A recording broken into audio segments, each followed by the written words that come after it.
हाय friends, welcome back. तो friends, अभी हम जो वीडियो देख रहे हैं वो है operation Fiji, how are and AW's 3 Avengers save the Indians of Fiji. तो इसका हमने ट्रेलर किया था, उन्होंने कहा हमें लगा था पूरा होगा, तो पता चला कि रिक्वेस्ट थी कि जब ये आएगा तो देखना है, ट्रेलर नहीं देखना। तो मेरे को इतनी हंसी आई थी कमेंट्स पढ़ के, मैंने कहा अच्छा, तब तक मेरे ख्याल से ये आया भी नहीं हुआ था। तो अब ये जो है उन्होंने एक्चुअल में इसको रिलीज किया है। तो चलो फ्रेंड्स, शुरू करते हैं आज का वीडियो। पर शुरू करने से पहले अगर आप चैनल पर नए हो और आपने अभी तक सब्सक्राइब नहीं किया है तो जल्दी से पहले सब्सक्राइब के बटन और बेल आइकन को क्लिक कर लो, ताकि आपको हमारे सारे न्यू वीडियोस के नोटिफिकेशन मिल जाए जैसे हम अपलोड करें। अगर आपको वीडियो पसंद आता है please like and share. And हमारा दूसरा चैनल, ट्विटर, इंस्टाग्राम अकाउंट, सबके डिटेल्स है डिस्क्रिप्शन बॉक्स में, उनको भी सब्सक्राइब और फॉलो कर लेना। चलिए शुरू करते हैं। नमस्कार, जय मां भारती। दोस्तों, अगर आपको ये कंटेंट पसंद आ रहा है तो वीडियोस को लाइक कीजिए, शेयर कीजिए और चैनल को सब्सक्राइब जरूर कीजिएगा। सब्सक्राइब करने के बाद बेल आइकन भी जरूर दबाइएगा, जिससे कि आपको भविष्य में आने वाले एपिसोड्स का नोटिफिकेशन मिल सके।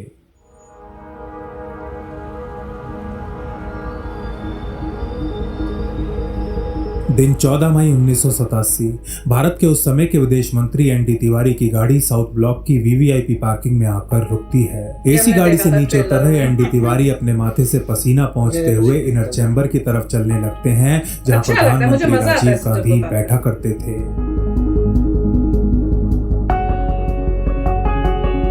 वैसे तो ये मई का महीना था और दिल्ली की गर्मी लोगों के खूब पसीने छुड़ा रही थी, लेकिन तिवारी जी के इन पसीनों का कारण ये गर्मी नहीं बल्कि वो इंटेलिजेंस रिपोर्ट थी जिसे अपने हाथों में लिए वो प्रधानमंत्री से मिलने जा रहे हैं।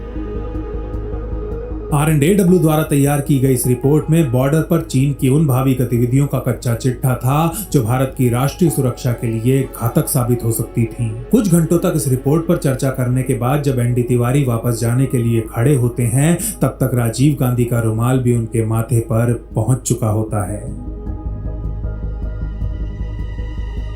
इससे पहले कि राजीव गांधी इस रिपोर्ट के सदमे से उबर पाते, उनकी मेज पर रखा एक लैंडलाइन फोन बजने लगता है।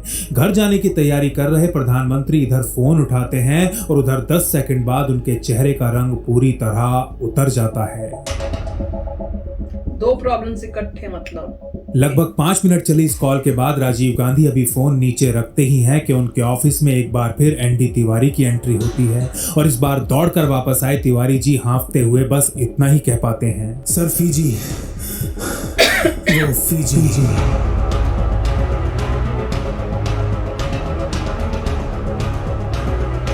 साउथ पैसिफिक ओशियन यानी कि दक्षिण प्रशांत महासागर में स्थित फीजी नामक एक छोटे से देश में अभी थोड़ी देर पहले ही फौज ने विद्रोह कर दिया था, एक लोकतांत्रिक सरकार का तख्ता पलट दिया था। एक देश जिसमें रहने वाले आधे लोग भारतीय थे, अब उसकी कमान एक ऐसे तानाशाह के हाथ में आ चुकी थी जो इन भारतीयों का दम घोटना चाहता था। लाखों भारतीयों से उनके मौलिक और संवैधानिक अधिकार छीन वो उनके जीवन को एक जीता जागता नरक बना देना चाहता था।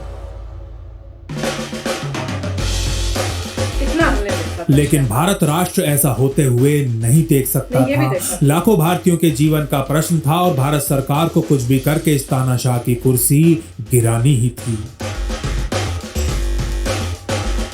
विफल डिप्लोमेटिक प्रयासों के बाद प्रधानमंत्री राजीव गांधी फीजी के इन भारतीयों का भविष्य अपनी इंटेलिजेंस के हाथों में सौंप देते हैं। R&AW के ऐसे 3 एजेंट्स के हाथों में जिन्हें साम दाम दंड भेद का महारथी कहा जाता था। 3 देशभक्त जासूस जो विदेशी धरती पर अदृश्य हो कोवर्ट ऑपरेशंस को अंजाम देने के लिए जाने जाते थे।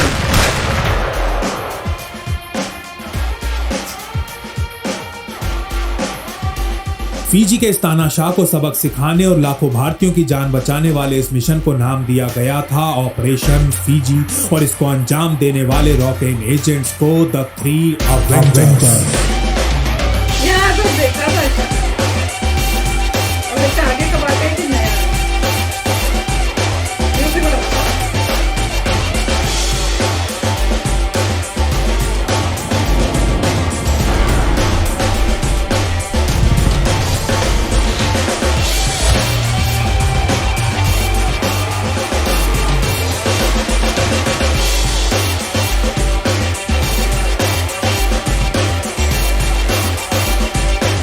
नमस्कार, जय मां भारती। फीजी 330 छोटे छोटे द्वीपों का यह देश ऑस्ट्रेलिया से लगभग 3000 और न्यूजीलैंड से तो केवल 1500 मील की दूरी पर है। 1970 में अंग्रेजों से मुक्त हुए इस देश को मिनी इंडिया भी कहा जाता है, और वो इसलिए क्योंकि यहाँ की लगभग आधी आबादी भारतीय मूल की है। और शायद यही वो कारण था कि फिजी को आजादी दिलाने में भारत ने एक बहुत ही महत्वपूर्ण भूमिका निभाई थी। अब 1970 में अंग्रेजों ने फिजी को मुक्ति तो दे दी थी, लेकिन जाते जाते उन्होंने वहां पर भी बिल्कुल वैसे ही बीज बो दिए थे जिन बीजों ने कभी भारत का विभाजन करवाया था। चोर चोरी से जा सकता है, लेकिन हेरा फेरी से नहीं। अपनी आदत से मजबूर अंग्रेजों ने फिजी छोड़ने से पहले वहां पर एक ऐसी राजनीतिक पार्टी को सत्तासीन कर दिया था जो भारतीय मूल के लोगों को बिल्कुल भी पसंद नहीं करती थी। इस पार्टी को अंग्रेजों ने ही खड़ा किया था और इसके मैनिफेस्टो का हर एक अक्षर चीख चीख कर भारतीय मूल के लोगों का विरोध कर रहा था। यह अंग्रेजों की एक ऐसी शैतानी चाल थी जो आने वाले समय में फिजी के लाखों भारतीयों का जीवन दूभर करने वाली थी। उनसे उनकी रोजी रोटी, पढ़ाई लिखाई के साथ साथ उनके संवैधानिक, मौलिक और यहां तक कि मानवीय अधिकार भी छीनने वाली थी। अब 7 समंदर पार ही सही, लेकिन लाखों भारतीयों के ऊपर अत्याचार होता रहे और इधर भारत राष्ट्र चुपचाप बैठा रहे, अपने हाथों पर हाथ धरे तमाशा देखता रहे।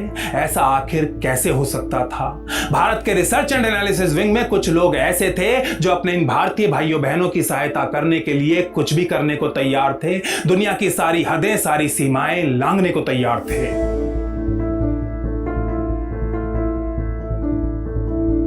19वीं सदी में फिजी और भारत दोनों ही अंग्रेजों की कॉलोनीज थे और इन दोनों में ही अंग्रेजी सरकार की कमाई का एक बड़ा हिस्सा खेती से आता था। लेकिन जहां भारत एक कृषि प्रधान देश था और यहां किसानों की कोई कमी नहीं थी, वहां फिजी में ऐसा बिल्कुल नहीं था। इस द्वीप के पास उपजाऊ भूमि तो थी, लेकिन उस पर काम करने वाले किसान और मजदूर नहीं। इसीलिए 1879 में पहली बार अंग्रेज सरकार यूपी और बिहार से लोगों को फिजी लेकर जाती है, जहां उनसे बंधुआ मजदूरों की तरह दिन रात खेतों में काम करवाया जाने लगता है। हर साल कुछ हजार करते करते भारत से आने वाले इन मजदूरों की संख्या धीरे धीरे लाखों में पहुंच जाती है और 1947 आते आते फिजी में रहने वाली भारतीय आबादी लगभग फिजियंस के ही बराबर पहुंच चुकी होती है।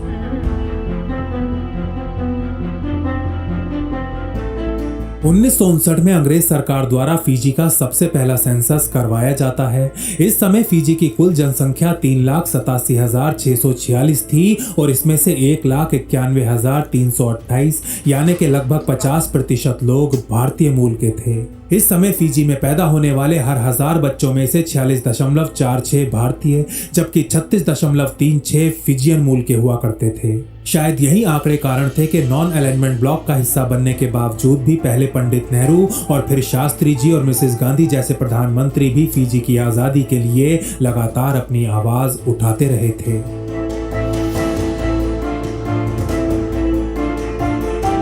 इससे पहले कि फिजी की राजधानी सुवा से आखिरी ब्रिटिश जहाज लंदन के लिए निकल पाता, अंग्रेज फिजी में एक प्रो वेस्टर्न सरकार की स्थापना कर देते हैं। ये सरकार अलायंस पार्टी नामक एक राजनीतिक दल ने बनाई थी, जिसके नेता का नाम था रातू मारा। भारतीयों से घृणा करने वाला एक फिजियन नेता जिसे लगभग 2.25 लाख फिजियंस का समर्थन प्राप्त था। वहीं ऑपोजिशन में बैठे दल का नाम था फेडरेशन पार्टी, एक दल जिसे फिजी के लगभग 3.25 लाख भारतीय अपना एकजुट समर्थन दे रहे थे। जहां फेडरेशन पार्टी की स्थापना 1964 में एडी पटेल द्वारा की गई थी, वहीं अलायंस पार्टी को 1966 में रातू मारा ने अंग्रेजों की सहायता से खड़ा किया था। 1970 में आई एक CIA रिपोर्ट के अनुसार स्वतंत्रता मिलने के बाद से ही फिजियन मूल के लोगों में भारतीयों के प्रति जलन पैदा होने लगी थी। फिजी के भारतीय जो आमतौर पर ज्यादा पढ़े लिखे और समृद्ध थे, अब उन्हें फिजियंस की तरक्की के रास्ते में एक अवरोध की तरह देखा जा रहा था। लेकिन रातू मारा की भेदभाव से भरी पॉलिसीज के बावजूद भी फिजी के व्यापार जगत में भारतीयों का ही बोलबाला था। सरकार द्वारा पढ़ाई और नौकरियों में फिजियंस को रिजर्वेशन दिए जाने के बावजूद भी भारतीय उच्च शिक्षा में सबसे आगे थे। राजनीतिक तौर पर दूसरे दर्जे का जीवन जीने को मजबूर ये भारतीय अपनी मेहनत के बल पर धीरे धीरे काफी अच्छी आर्थिक तरक्की करने लगे थे।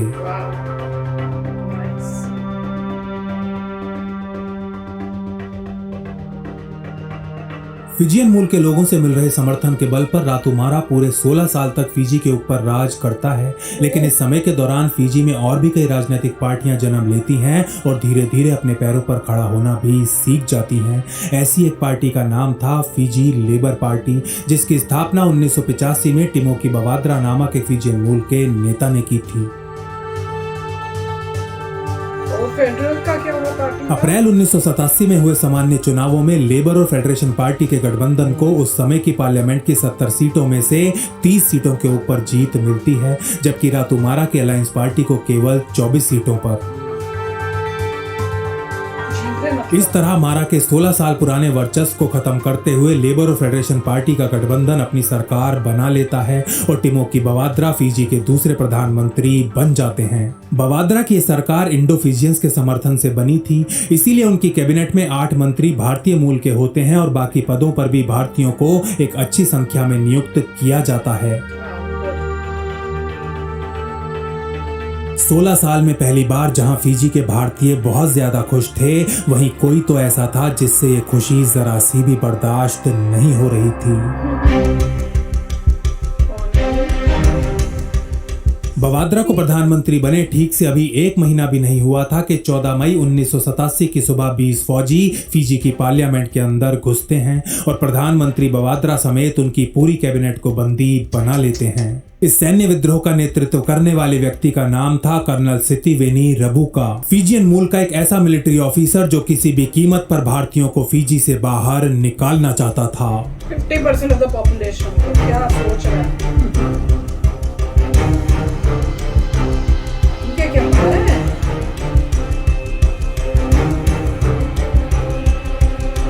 ये वो समय था जब परिस्थितियों ने राजीव गांधी को भारत का प्रधानमंत्री बना दिया था। देश के ज्यादातर राज्यों में सूखा पड़ा हुआ था। एक बॉर्डर पर चीन और दूसरे पर पाकिस्तान अपनी हरकतों से बाज नहीं आ रहा था। पंजाब अभी भी सुलग रहा था और श्रीलंका ने भी अच्छा खासा नाक में दम किया हुआ था।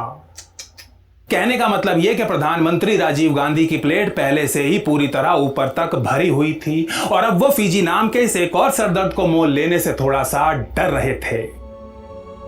फीजी के ऊपर प्रधानमंत्री के संकोच को एनडी तिवारी तुरंत भांप लेते हैं और उन्हें इस छोटे से देश की महत्ता के बारे में समझाते हुए कहते हैं, मिस्टर गांधी, फीजी हमारे लिए मात्र कोई दूसरा देश नहीं है, बल्कि दक्षिण प्रशांत में बसा भारत का ही एक अंश है। ये वो देश है जहाँ की लगभग आधी आबादी भारतीय है और इन भारतीयों में ज्यादातर लोग यूपी और बिहार के हिंदू हैं। एक ऐसे समय में जब उन्हें हमारी सबसे ज्यादा जरूरत है, हम उन्हें उनके हाल पर मरने के लिए कैसे छोड़ सकते हैं। वो भारतीय जिन्हें कभी जबरदस्ती फीजी ले जाया गया था, आज आस भरी नजरों से हमारी तरफ देख रहे हैं। पूरी दुनिया में अगर कोई उनकी मदद कर सकता है तो वो सिर्फ हम हैं, और अगर हमने ही उनसे मुंह मोड़ लिया तो मिस्टर प्राइम मिनिस्टर, दुनिया को तो छोड़िए, हम खुद को भी अपना मुंह दिखाने के लायक नहीं रह जाएंगे।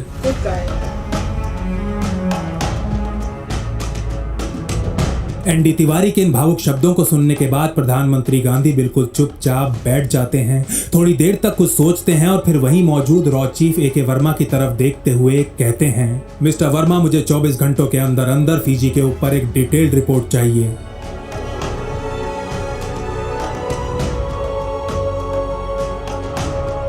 पीएम से आदेश मिलते ही ए.के. वर्मा अपने एक ऐसे इंटेलिजेंस ऑफिसर को मीटिंग के लिए बुलाते हैं जो विदेशी धरती पर ऑपरेशंस करने में काफी अनुभव रखता था। इस एजेंट का कोड नेम था प्रेम शेखावत।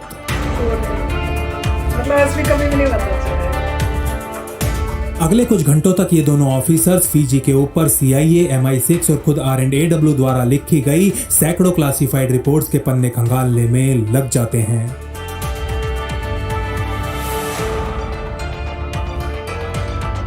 अगले दिन विदेश मंत्री एनडी तिवारी और रॉ चीफ ए.के. वर्मा प्रधानमंत्री के सामने फीजी के ऊपर अपनी रिपोर्ट प्रस्तुत करते हैं। इस रिपोर्ट के अनुसार 24 घंटे पहले हुए फौजी विद्रोह के बीज फीजी की आजादी के पहले दिन से ही बोने शुरू कर दिए गए थे। बीज जिन्हें बोने का काम अंग्रेजों के चाटुकार और फीजी के पहले प्रधानमंत्री रातुमारा ने किया था। हिंदुओं और उनके मंदिरों से नफरत करने वाले रातुमारा ने पहले दिन से ही फीजी की सेना में ऐसे अफसरों को भर्ती कर ऊपर चढ़ाया था जो भारतीयों के प्रति उसके जैसी ही सोच रखते थे।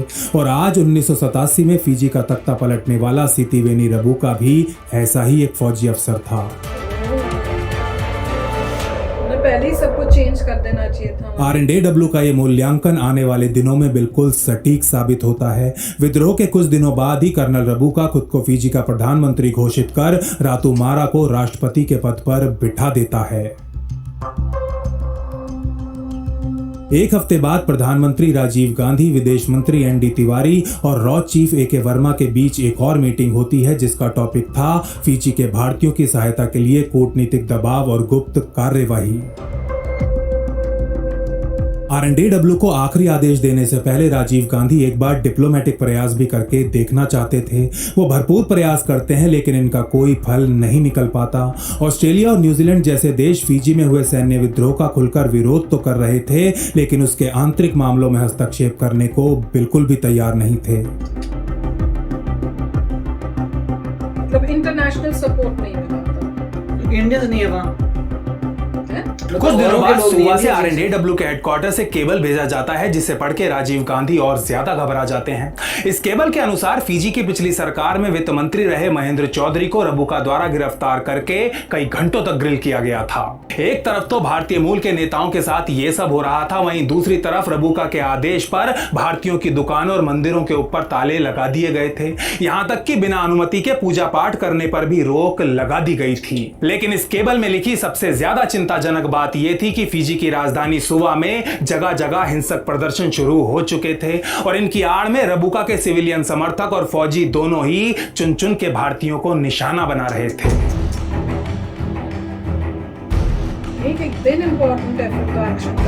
फिजी में हुए सैन्य विद्रोह के कुछ हफ्तों बाद एक तरफ तो राजीव गांधी बहुत ही सख्त शब्दों का प्रयोग करते हुए पूरी दुनिया के लिए बयान जारी करते हैं और वहीं दूसरी तरफ RNDW को कोवर्ट मिशन करने की अनुमति भी दे देते हैं। एक कोवर्ट मिशन जिसको नाम दिया जाता है ऑपरेशन फिजी। प्रधानमंत्री से आदेश मिलते ही ऑपरेशन फिजी के लिए RNDW के अंदर एक स्पेशल यूनिट का गठन कर दिया जाता है। संपूर्ण स्वतंत्रता और असीमित बजट वाली इस यूनिट में RNDW के 3 सबसे निडर और चालाक जासूसों को चुना जाता है। 3 जासूस जिनको नाम दिया गया था द 3 अवेंजर्स।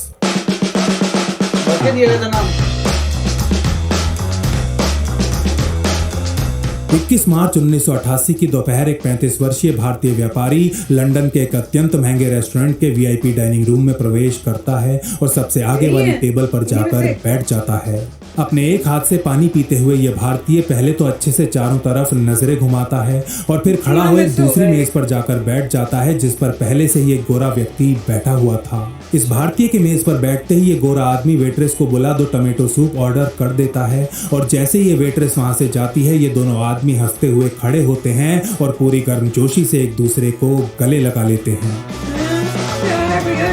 भारतीय व्यापारी को देख खुशी से भर उठे इस 45 वर्षीय गोरे का नाम है सैमुअल कूपर और ये ऑस्ट्रेलिया में चीनी का एक बहुत बड़ा व्यापारी है। वहीं लंदन के इस रेस्टोरेंट में कूपर से मिल रहे इस भारतीय बिजनेसमैन का नाम है अनुपम मलिक, लेकिन ये वास्तव में कोई बिजनेसमैन नहीं बल्कि RNDW का एक एजेंट है, द 3 अवेंजर्स का सबसे सीनियर मेंबर है।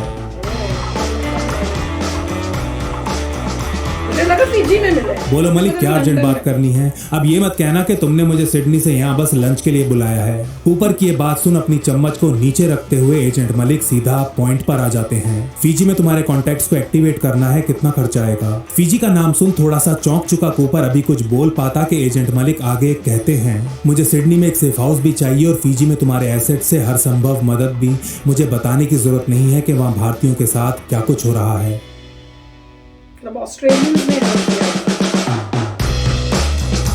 असल में सैमुअल कूपर ऑस्ट्रेलिया से यूके चीनी एक्सपोर्ट करने का काम करता था और उसका सारा माल फिजी के रास्ते ही यूके के तटों तक जाया करता था। पूरे यूरोप में अपने व्यापार को फैलाने का सपना देखने वाले कूपर और एजेंट मलिक की पहली मुलाकात 1982 में लंदन स्थित ऑस्ट्रेलियन एम्बेसी में एक डिनर के दौरान हुई थी। उस समय अनुपम मलिक एक जूनियर डिप्लोमेट के तौर पर लंदन में पोस्टेड थे और उन्होंने कूपर के बिजनेस का विस्तार करवाने में उसकी काफी मदद की थी। अपने कॉन्टैक्ट्स का इस्तेमाल कर मलिक ने कूपर का कई यूरोपियन एक्सपोर्ट हाउसेस के साथ परिचय करवाया था और इससे खुश हो कूपर ने उनको वचन दिया था कि समय आने पर वो उनके इस एहसान का बदला जरूर चुकाएगा। आज 5 साल बाद बदला चुकाने का समय आ चुका था और एजेंट मलिक कूपर को उसका वो वचन याद दिलाने में जरा सी भी देर नहीं लगाते। तुम्हारा काम हो जाएगा, मुझे बस कुछ हफ्तों का समय दे दो। वैसे तुम सिडनी कब आ रहे हो? कूपर की बात खत्म होते ही एजेंट मलिक उत्तर देते हैं, अगले हफ्ते आ रहा हूँ और हाँ, मुझे वेलिंगटन में भी एक कॉन्टैक्ट चाहिए होगा, कोई ऐसा आदमी जो सेफ हाउस, गाड़ियां और फेक ID उपलब्ध कराने में एक्सपर्ट हो। इसी दिन शाम को एजेंट मलिक 3 अवेंजर्स के दूसरे सदस्य संजीव सहगल को फोन करते हैं जो उस समय दिल्ली में थे। मलिक सहगल को न्यूजीलैंड की राजधानी वेलिंगटन जाने की तैयारी शुरू करने का आदेश देते हुए बताते हैं कि बाकी की डिटेल्स उन तक अगले कुछ दिनों में एक डिप्लोमेटिक पार्सल द्वारा पहुंचा दी जाएंगी।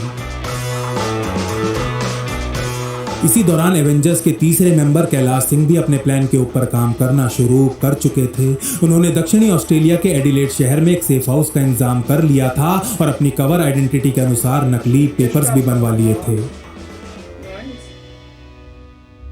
पूरी आइडेंटिटी चेंज कर ली। कैलाश सिंह अभी कुछ समय पहले तक फिजी में ही पोस्टेड थे। रबुका प्रशासन द्वारा भारतीयों के ऊपर किए जाने वाले अत्याचार और हिंदू मां बहनों के साथ होने वाले दुष्कर्म को उन्होंने खुद अपनी आंखों से देखा था। सुबह से दिल्ली वापस आने के बाद एक भी रात ऐसी नहीं गुजरी थी जब वो चैन की नींद सो पाए हों।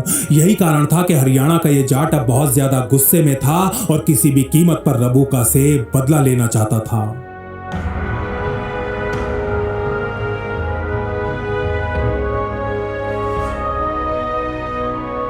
सिडनी के उत्तरी इलाके में ग्रीनविच नामक एक बहुत ही सुंदर और शांतिपूर्ण उपनगर बसा हुआ है। आज की शाम यहाँ बने एक पुराने अंग्रेजी बंगले के बाहर लंबी सी काले रंग की एक गाड़ी आकर रुकती है।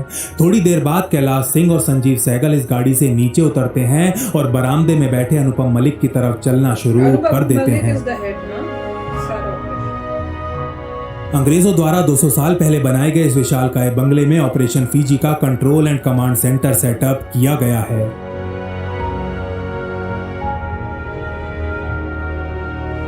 संजीव सहगल को साइऑप्स यानी कि साइकोलॉजिकल ऑपरेशंस का जिम्मा सौंपा गया था। कैलाश सिंह को रबुका के विरोधी खेमे के अंदर सेंध लगाने और उसके विरुद्ध प्रदर्शनों की संख्या में तेजी लाने का दायित्व दिया गया था। 3 एवेंजर्स के तीसरे और सबसे वरिष्ठ एजेंट अनुपम मलिक को इस पूरे ऑपरेशन का सुपरवाइजर बनाया गया था। उनका काम फिजी में ऑपोजिशन और भारतीयों को पैसे और हथियार उपलब्ध कराने के लिए एक अंडरग्राउंड नेटवर्क की स्थापना करना था। बहुत ही इंटेंस ऑपरेशन है। फिर तो ये एक एक्सक्लूसिव ऑपरेशन था। इसका मतलब ये था कि 3 एवेंजर्स को ऑस्ट्रेलिया और न्यूजीलैंड में डिप्लॉयड दूसरे RAW एजेंट्स के साथ संपर्क साधने या उनसे मदद लेने की बिल्कुल भी अनुमति नहीं थी। सिडनी में हुई तीनों एवेंजर्स की इस मीटिंग के तुरंत बाद ही एजेंट सहगल मीडिया में अपने कॉन्टैक्ट्स को एक्टिवेट करना शुरू कर देते हैं। इन कॉन्टैक्ट्स को यूके, ऑस्ट्रेलिया और न्यूजीलैंड में ऐसे मीडिया अभियान चलाने थे जो फिजी में लोकतंत्र की वापसी का 2 टूक शब्दों में समर्थन करते हों। इसीलिए आने वाले दिनों में एजेंट सहगल मोटी रकम खर्च करके इन देशों के जाने माने पत्रकारों और अखबार मालिकों को अपनी तरफ करने में लग जाते हैं। RAW अपनी इस रणनीति के द्वारा एक तीर से 2 नहीं बल्कि 3 शिकार करना चाहता था। एक तरफ तो रबुका के ऊपर इतना ज्यादा अंतरराष्ट्रीय दबाव बनता रहे कि वो खुलकर भारतीयों के ऊपर अत्याचार ना कर पाए। दूसरी तरफ फिजी में रोजाना उसके खिलाफ होने वाले विरोध प्रदर्शनों में तेजी आती रहे और तीसरी तरफ उसके फौजियों को मुंहतोड़ जवाब देने के लिए किसी तरह भारतीयों तक पैसे, हथियार और जरूरी ट्रेनिंग भी पहुंचती रहे।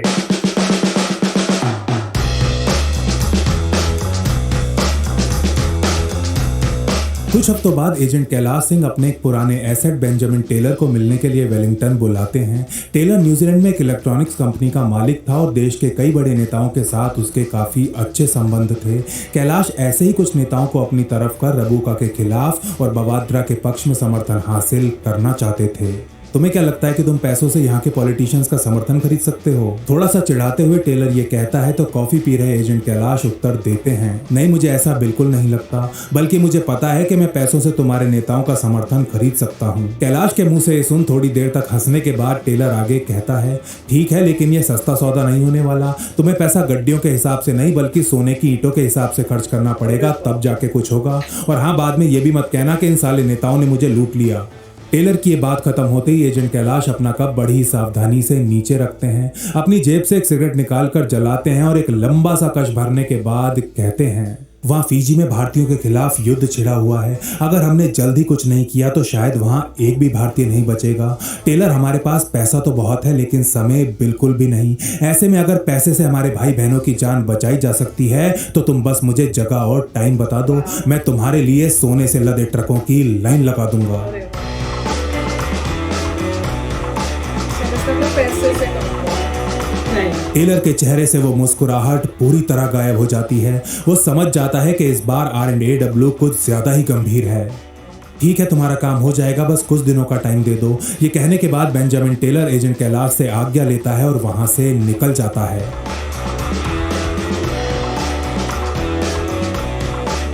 इस मीटिंग के ठीक 2 हफ्ते बाद वो कैलाश को न्यूजीलैंड के एक ऐसे बड़े नेता के बारे में बताता है जो फिजी में रबुका प्रशासन का कट्टर आलोचक था। इस पॉलिटिशियन को कोड नेम दिया गया था ARC और ये रबुका के विद्रोही और उस समय जेल में बंद फिजी के विस्थापित प्रधानमंत्री टिमोकी बवाद्रा को वापस पावर में लाना चाहता था।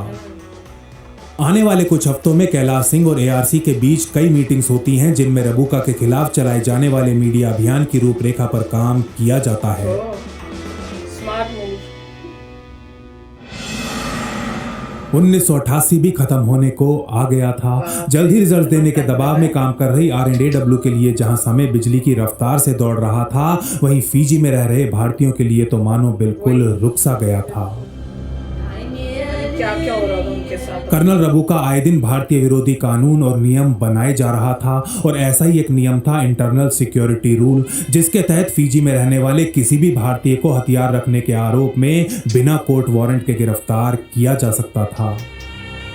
सिर्फ इंडियंस को, दूसरे रख सकते हैं। रबुका के इस नए नियम से प्रधानमंत्री और विदेश मंत्री दोनों ही काफी नाराज होते हैं और R&AW के ऊपर दबाव कई गुना और बढ़ जाता है। लेकिन ऊपर से आ रहे सारे दबाव के बावजूद AK वर्मा और उनके तीनों एवेंजर्स को अच्छे से पता था कि इंफॉर्मेशन वॉरफेयर और साइऑप्स में रिजल्ट रातों रात नहीं आते। वैसे तो ये तीनों एवेंजर्स ऐसी घटनाओं से दूर रहने का पूरा प्रयास कर रहे थे जो ऑपरेशन में विलंब पैदा कर सकती थी, लेकिन फिर भी जासूसी की दुनिया में कई चीजें ऐसी होती हैं जो आपके हाथ में नहीं होती। एक मिशन के दौरान जहां कई अजनबी आपके अच्छे दोस्त बनते हैं, तो वहीं कुछ अच्छे दोस्त दुश्मन भी। Friends, amazing presentation, amazing story, या मैं कहूंगी रियल स्टोरी। तो बहुत इंटरेस्टिंग है और हमने रोकी भी ऐसी जगह पे है ना कि अभी कुछ होने वाला है, ऐसे लग रहा है किसी ने अभी धोखा देने वाले हैं। तो वो देखने आए कि अब क्या होगा, पर दिख रहा है कि कितनी लॉन्ग स्ट्रगल है, कितना कुछ करना पड़ रहा है और उससे उस टाइम ये सब अचीव करने के लिए कितना टाइम भी लग रहा है, पैसा, टाइम। और जो इंडियंस फिजी में हैं उस टाइम तक वो पता नहीं क्या क्या सह रहे हैं, क्या क्या झेल रहे हैं। तो माय गॉश, बहुत ही इंटरेस्टिंग है। और अच्छा, इसमें इन्होंने जो बताया था ना कि जो बिजनेसमैन है जो शुगर का काम करते हैं, मेरे को तो ये नहीं समझ में आया वो शुगर का काम करते हैं पर उनकी स्पाइस के साथ भी कनेक्शन है और वो सब कुछ अरेंज भी ऐसी ऐसी चीजें कर सकते हैं जो मेरे ख्याल से बिजनेसमैन एक्चुअली में तो होना नहीं चाहिए। मुझे तो लग रहा है उनका भी कहीं स्पाइस कोई एजेंसी नहीं, वो तो अगर आपकी काफी बड़ी फैक्ट्रीज हैं, आपके बिजनेसेस हैं, तो आप कोई भी अपनी वेयर हाउस को खाली कर सकते हैं, वो सेफ हाउस बन गया, किसी को पता नहीं होगा। आप अपने मतलब जो भी चीजें हैं, बिजनेसमैन का मतलब है बिजनेसमैन जो है वहाँ सक्सेसफुल है, उसको सब पता है ट्रेड कैसे करते हैं, कैसे काम चलता है। पर उनको कैसे पता है कि उनके ऑस्ट्रेलियन स्पाइस की, उनको कह रहे थे ना कि हेल्प चाहिए, तो वो कैसे उनको पता है कि उनके ऑस्ट्रेलियन स्पाइस, मतलब उनके कनेक्शंस हैं ऐसे पॉलिटिशियंस के साथ जिनके साथ वो ये अरेंज कर सकते हैं। वहाँ का लोकल बंदा चाहिए, लोकल को सब पता है। तो काफी अच्छा था। और इसमें मजे की बात यह है कि इंडिया ने ये सोचा कि बचाना ये ग्रेट है। देखिए ऑस्ट्रेलिया और न्यूजीलैंड जो है जो वो दबाव डाल रहे हैं, मगर वो ज्यादा इम्पैक्ट नहीं करेंगे क्योंकि उनके इंडियन तो नहीं है ना। मतलब पॉइंट तो ये था कि जो ऑस्ट्रेलिया है, ठीक है, वो जस्टिस के लिए बोले कि गलत कर रहे हैं, मगर उनके बंदे तो वहां नहीं है तो उनको फर्क नहीं पड़ता। इंडिया के बंदे हैं तो इंडिया को फर्क पड़ता है, जिस कंट्री के हैं उन्हीं उनको ही फर्क पड़ता है। तो अब इन्होंने बहुत अच्छा कार्य किया था। तीन फ्रंट पे किया था। एक ये था कि आप इंडियंस को ट्रेन करिए, उनको वेपन्स दीजिए जिससे अपनी फाइट कर सकें। दूसरा, आप डिप्लोमेटिकली देखिए कि प्रेशर पड़े, प्रोटेस्ट हो तो प्रोटेस्टर्स को पैसा दे रहे थे कि प्रोटेस्ट करें, और साथ में मीडिया में भी कर रहे हैं अवेयरनेस की थोड़ी उस टाइप से। करेक्ट। तो मतलब किसी तरीके से मीडिया में प्रोटेस्ट हो रहे हैं कि पहले तो मीडिया उनके साथ हो, फिर एक्चुअल प्रोटेस्ट हो, और साथ में इंडियंस को भी वेपन्स दिए जाएं जिससे इंडियंस भी अपना ख्याल खुद कर सकें। और मेरे ख्याल से इवेंचुअली होगा ये कि डिस्टेबलाइज कर देंगे उनकी गवर्नमेंट को, और जो जिनको पकड़ा हुआ था पुराने वाले वो वापस आएंगे और वापस वो दिखाएंगे कि वापस पावर में आ गए। तो ये चीज़ें बहुत अच्छी है कि इंडिया और रॉ ने पहले भी कई ऑपरेशंस किए होंगे तो उनको पता होता है एग्जैक्टली कैसे करना है, वही कर रहे हैं। तो काफ़ी अच्छा लग रहा है, वेरी नाइसली प्रेजेंटेड अभी तक पूरी स्टोरी को। मजा आ रहा है, बहुत ही मजा आ रहा है। तो चलो फ्रेंड्स चलते हैं, मिलेंगे नेक्स्ट वीडियो में बहुत ही जल्द। पता करना है ना कि क्या कौन है ये धोखेबाज बीच में आ गया जो। तो मिलेंगे नेक्स्ट वीडियो में जल्दी। Till then take care and bye bye. तो अगर आप मेरे इस चैनल पे नए हो तो जल्दी से सब्सक्राइब के बटन को हिट करो और बेल आइकन को क्लिक करो ताकि आपको मेरा जब नया वीडियो मैं लगाऊं आपको उसके बारे में जल्दी से पता चल जाए।